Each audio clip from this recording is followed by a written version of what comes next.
La balade de Cornebique, chapitre 15. Inutile de préciser qu'ils ne trouvent pas le sommeil ce soir-là. On leur a donné une vaste chambre tendue de velours avec des tas de choses à renverser un peu partout. Des guéridons, des chaises de style, un miroir sur pied. Le parquet est si bien ciré que Cornebique se prend 2 gamelles coup sur coup. Bref, ils se sentent comme à la maison, très à l'aise. Ils se tiennent longtemps debout, dans le noir, à la fenêtre qui donne justement sur la place.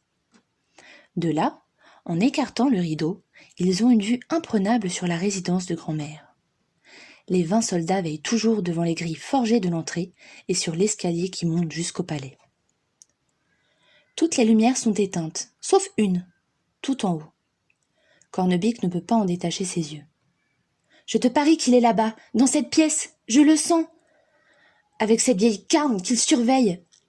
Elle est certainement insomniaque, Lem. » Asmoniaque, pas sûr. Je dirais plutôt qu'elle n'arrive pas à dormir, cette personne. Sans doute. Ah, je te jure, si je m'écoutais, je foncerais dans le tas et je... Mais oui, Cornebique, mais oui, fonce dans le tas. Ils ne sont que 20 après tout. Moi, je reste ici et je t'encourage, d'accord ? Moque-toi. Je me moque pas. J'essaye seulement de te faire comprendre qu'on n'entrera pas par la force. Il faudra faire jouer mon intelligence. C'est bien ce qui inquiète Cornebique. Mais il a tort. Le lendemain matin, Lem se réveille gai comme un pinson. « J'ai trouvé, j'ai mon idée !»« On peut savoir ?»« Non, on peut pas. Viens, on va d'abord s'envoyer un bon petit déjeuner. Et ensuite ? Ensuite, on va récupérer la carriole et on l'installe sur la place. Et ensuite ? Ensuite, tu verras. » Cornebique le suit. Après tout, la chance leur a souri jusqu'ici. Il semble même que Lem soit poursuivi par une veine insolente. Alors pourquoi ça s'arrêterait ? Il casserole tant bien que mal sur les pavés de la place. Ding-a-ding, ding-a-ding. Des fouines s'y promènent au soleil d'un pas nonchalant. Cornebique a beau faire, il ne parvient pas à s'habituer à leurs sales têtes. Elles lui fichent la trouille, tout autant qu'elles sont, avec leurs yeux diaboliques. Beaucoup les regardent avec dédain. On les prend pour des traits de misère, c'est sûr. Lem, lui, ne se laisse pas impressionner. « Tiens, on va se mettre ici, en plein milieu, sous la statue de grand-mère. »« Tu crois qu'on a le droit ?» s'inquiète Cornebique. « Si on n'a pas le droit, elles le diront. Viens. » Il cale sa charrette juste sous l'immense grand-mère de bronze, ôte la bâche qui couvre les bouteilles et déballe en sifflotant le reste de son attirail. Sa baguette, sa petite table pliante, sa clochette, la boîte cabossée qui lui sert de caisse. « Tu peux me dire ce que tu mijotes ?» demande Cornebique. « T'occupe. Contente-toi de jouer l'assistant. Fais semblant de ranger les fioles, par exemple. Ça te va ?»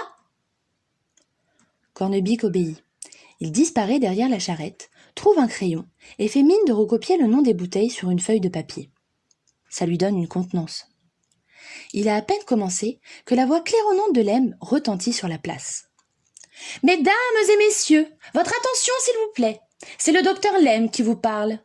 Oui, le docteur Lem en personne. En tournée exceptionnelle dans votre petite localité, je vous apporte, accompagné de mon jeune assistant, les dernières avancées de la médecine urbaine. » Cornebique n'ose pas regarder franchement, mais il lui semble que quelques curieux se sont arrêtés. À part ça, il ne voit toujours pas où ce brave Lem veut en venir. « Approchez, approchez. Je dispose ici, dans ce laboratoire itinérant, de quoi soigner ce qui vous fait injustement souffrir. Brûlure d'estomac, rage de dents, dégradation de la rate, ballonnement. Profitez de cette occasion unique, car demain, je serai loin. Je traite avec succès toutes les infections, langue râpeuse, verrue palentaire, inflammation du cervelet, déplacement du cesternum, gonflement des organes, flatulence. Approchez, approchez. » Cornebique pointe le nez par-dessus la ridelle, juste le temps d'enregistrer le clin d'œil de Lem. « Oui, approchez, et n'hésitez pas à m'interrompre. Péritonite de la fesse, mycose galopante, disparition de l'os qui pute, infracture de la rostule. J'ai bien dit infracture de la rostule. » Lem, Bougre d'âne, qu'est-ce que tu baragouines ? Mon assistant et moi guérissons toutes les maladies, bien sûr, mais particulièrement les anfractures rostuliennes. Cornebique s'en taperait la tête sur la roue de la charrette. S'il pouvait, il se boucherait les oreilles. La fracturation rostulique, mesdames et messieurs, frappe le sujet quelquefois au mollet, mais le plus souvent au genou. Voyez sur cette figurine, par exemple. La statue géante de grand-mère, une figurine, et le voilà qui pointe sa baguette dessus. Il est devenu complètement marteau cette fois. D'ici quelques secondes, 40 soldats vont leur tomber sur le rable, leur ficeler les membres en faisant 4 tours et les jeter au cachot. Ceci, dans le meilleur des cas, bien entendu.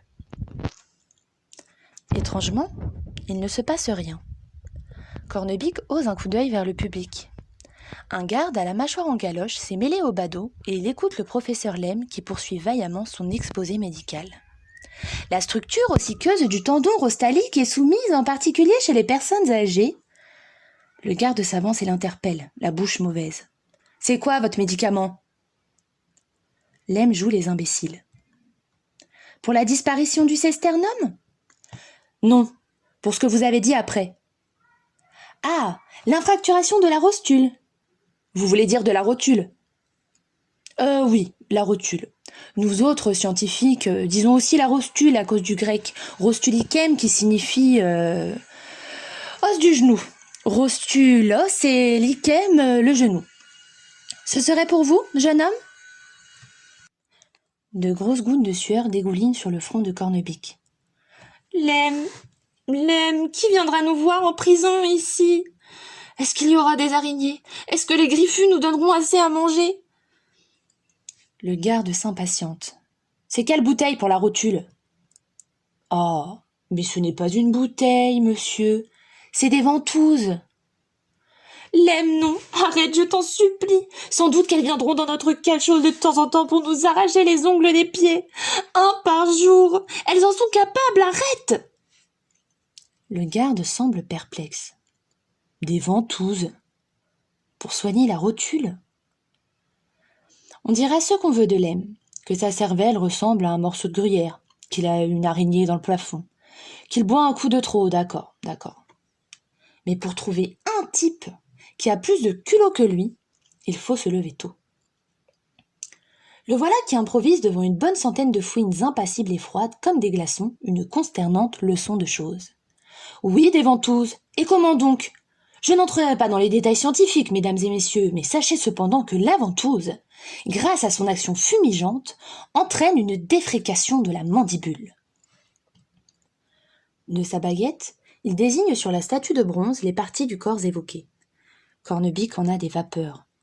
Et par conséquent, elle provoque aussi, un enfant de 6 ans pourrait le comprendre, mesdames et messieurs, une emboudination du cortex. La rotule, par réaction dépulsive, amorce alors un mouvement comme qui dirait de ressort et... Cornebique, consterné, s'est depuis longtemps écroulé derrière la charrette. Il reprend ses esprits au moment où Lem conclut avec enthousiasme. Et vous bondirez comme un jeune lapin en criant « Merci, docteur Lem, vive le docteur Lem !» J'en ai maintenant fini, et je vous laisse au bon soin de mon assistant. Nommez seulement votre maladie, il vous infligera le remède qui convient. Je vous prie d'éviter les bousculades. Merci. Il n'y a pas de bousculade, mais un long silence pesant, bientôt rompu par l'aboiement agressif du garde. « Allez, ça suffit votre baratin, circulez !» Cornebique se redresse prudemment et bénit le ciel. Les fouines se dispersent. Ils vont peut-être échapper au cachot et s'en tirer sans plus de dommages. À condition de ne pas en rajouter. « Vite, Lem, on plie boutique et on fiche le camp. »« Ben oui, » répond tristement le bon docteur. « Je vois plus que ça. »« Qu'est-ce que tu imaginais ? Qu'ils allaient t'amener d'urgence au chevet de la grand-mère ? Tu m'as fichu une de ces trouilles !»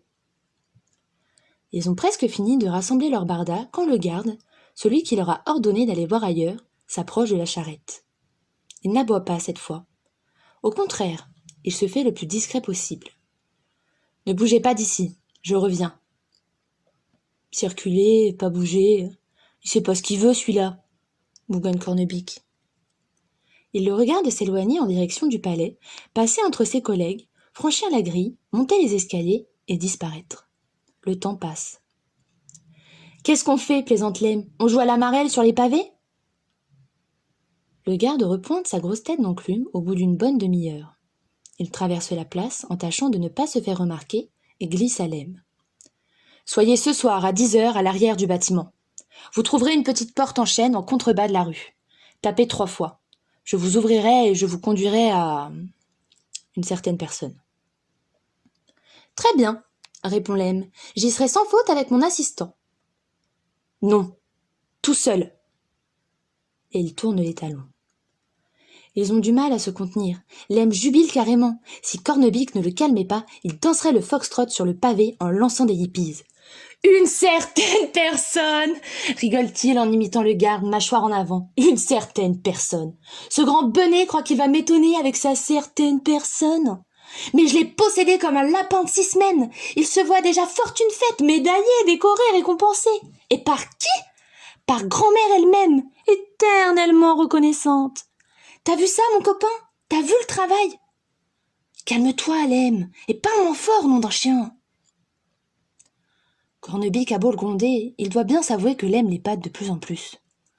Le point noir, c'est qu'il devra aller poser ses ventouses et agir tout seul. Pendant le reste de la journée, enfermés dans leur chambre de l'auberge de la Licorne, ils cogitent ferme. Ça fume sous les 2 crânes. Bon, récapitulons, reprend Cornebique pour la 10e fois au moins. Tu te présentes à la porte à 10 heures avec ton grand sac médical. Le garde te conduit à grand-mère, tu notes dans ta tête par quel couloir, quel escalier, sinon tu te perdras en ressortant. Cornebique, tu me prends pour un imbécile? Une fois dans les appartements de la grand-mère, tu exiges d'être seul avec elle pour la soigner. Dans sa chambre si possible.